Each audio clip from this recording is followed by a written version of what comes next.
Hello student, welcome to accounting classes. Students, we will discuss case 4. Student हम लोगों ने पहले 3 केस डिस्कस कर लिए हैं. देखिए ये चार्ट है और इस चार्ट में आप लोगों के first, second and third case discuss already हो चुके हैं. आज हम केस 4 करेंगे जिसमें कि इंटरेस्ट रेट गिवन है लेकिन कैश प्राइस हमें नहीं दे रखा है और हम एन्युटी मेथड अप्लाई करेंगे with unequal installment. Okay student, तो केस क्या बना हमारा? Interest rate is given but cash price is not given. We apply annuity method with unequal installment. अब इस कॉन्सेप्ट को समझने के लिए स्टूडेंट एक एग्जांपल ले लेते हैं जिससे कि आपको ये कॉन्सेप्ट अच्छे से समझ में आ जाएगा. स्टूडेंट देखिए यहाँ पर डाउन पेमेंट गिवन है हमें 7000. एनुअल इंस्टॉलमेंट है वो फर्स्ट ईयर, सेकेंड ईयर और थर्ड ईयर के लिए अलग अलग है. फर्स्ट ईयर में 8900 है, सेकेंड ईयर में 6300 है एंड थर्ड ईयर में 4200 है. रेट ऑफ इंटरेस्ट में हमें गिवन है लेकिन यहाँ पर कैश प्राइस गिवन नहीं है. अब इंस्टॉलमेंट हमें गिवन है और साथ में हमें डाउन पेमेंट भी गिवन है तो हम हाई परचेज प्राइस हम कैलकुलेट कर सकते हैं. अगर हम इनका टोटल करें तो हमारे पास 26,400 आ जाता है जो कि हाई परचेज प्राइस है. और इसका सॉल्यूशन करने के लिए अब हम कैश प्राइस भी कैलकुलेट करेंगे लेकिन यहाँ पर कैश प्राइस जो कैलकुलेट करना है उसके लिए थोड़ा सा डिफरेंट है फॉर्मूला क्योंकि हमारी अमाउंट ऑफ इंस्टॉलमेंट अलग अलग है. स्टूडेंट एक बात ध्यान रखिएगा कि अनइक्वल इंस्टॉलमेंट में भी जो इंस्टॉलमेंट का पीरियड है वो एनुअल ही होना चाहिए. अगर एनुअल नहीं होगा तो आप ये वाला मेथड अप्लाई नहीं कर सकते.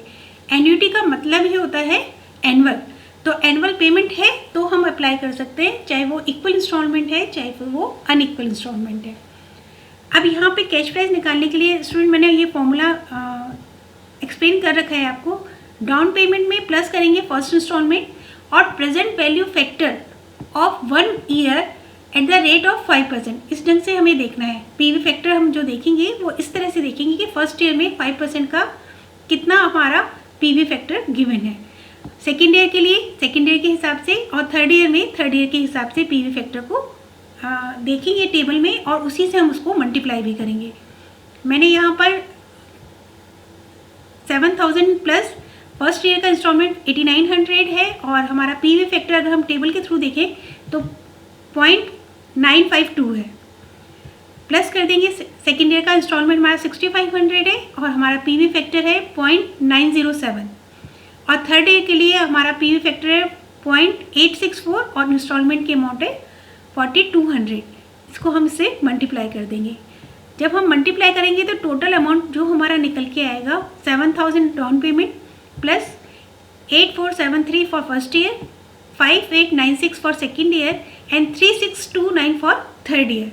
अब इनका भी टोटल हम कर दें तो हमारा टोटल कैश प्राइस आ जाता है 24,998. ये अप्रॉक्सीमेट 25,000 समझ लीजिए लेकिन यहाँ पर जो वैल्यू आई है मैंने एग्जैक्ट ली है लेकिन जब हम कैलकुलेशन ऑफ इंटरेस्ट करेंगे तो अप्रॉक्सीमेशन के बेसिस पर हम उसको आगे लेके चलेंगे. इंटरेस्ट का फॉर्मूला हमें पता है. हाई परचेज प्राइस में से कैश प्राइस लेस कर देते हैं. हाई परचेज प्राइस हमारा 26,400 है और कैश प्राइस हमारा अभी निकल के आ गया है 24,998. तो हमारा टोटल इंटरेस्ट की वैल्यू हो जाती है 1605. अब इसको हम कैसे कैलकुलेट करेंगे कि हर एक इंस्टॉलमेंट में हमारा कितना अमाउंट इंटरेस्ट का इंक्लूड है. इसके लिए हम एक टेबल बना लेते हैं जिससे कि ये कॉन्सेप्ट अच्छे से समझ आ जाएगा.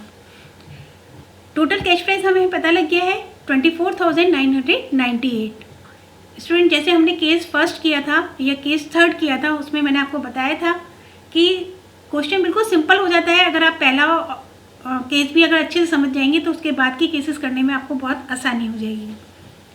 टोटल कैश प्राइस है 24,998 और उसमें से हमने डाउन पेमेंट लेस कर दिया 7000 तो हमारा आउटस्टैंडिंग प्राइस रह जाएगा 17,998.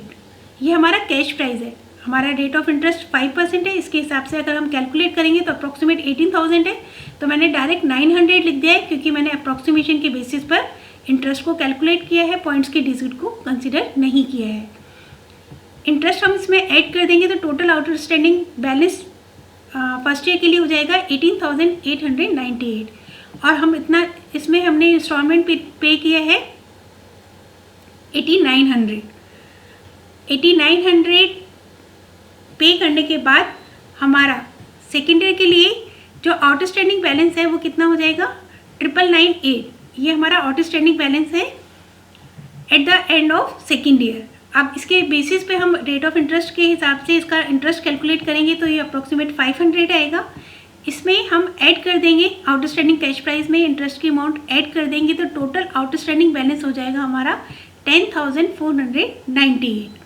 और हम सेकेंड ईयर में इंस्टॉलमेंट कितनी पे करें 6500। लेस करने के बाद जो हमारा आउटस्टैंडिंग कैश प्राइस आएगा वो आएगा 3,998। स्टूडेंट देखिए ये लास्ट ईयर है, लास्ट ईयर में इंस्टॉलमेंट की अमाउंट बड़ी हो जाती है क्योंकि उसमें इंटरेस्ट इंक्लूडेड होता है। अब हम 4200 में से 3,998 लेस कर देंगे तो 202 जो अमाउंट आएगा ये हमारा अमाउंट ऑफ इंटरेस्ट हो जाएगा लास्ट ईयर के लिए। अब यहाँ पर अगर हम टोटल करें इंटरेस्ट का तो 900, 500 एंड 202 तो टोटल इंटरेस्ट हमारा वेरीफाई हो रहा है 1602। आप वेरीफाई कर सकते हैं स्टूडेंट। आई होप आपको ये कॉन्सेप्ट समझ में आ गया होगा और आपके लिए एक छोटा सा असाइनमेंट दिया है, आप इसको कर सकते हैं। अगर कोई प्रॉब्लम है या डाउट है तो आप उसको क्लियर करने के लिए मेरे मेल एड्रेस पे अपनी क्वेरी भेज सकते हैं। और इसके लिए अगर आपके लिए सबसे इम्पॉर्टेंट पॉइंट, जब हम इस मेथड को यूज़ करेंगे तो हमारी दो कंडीशंस पूरी होनी चाहिए कि amount of installment should be annual basis पे होगी तभी हम अप्लाई कर पाएंगे एन्युटी मेथड को। सेकेंडली इंस्टॉलमेंट अगर हमारी अनइक्वल है तो फिर हम ये वाला फार्मूला यूज़ करेंगे, इसके बेसिस पे हमें अपना इंटरेस्ट का कैलकुलेशन करना पड़ेगा। ओके स्टूडेंट, आई होप आपको ये कॉन्सेप्ट समझ में आया होगा। Thank you very much.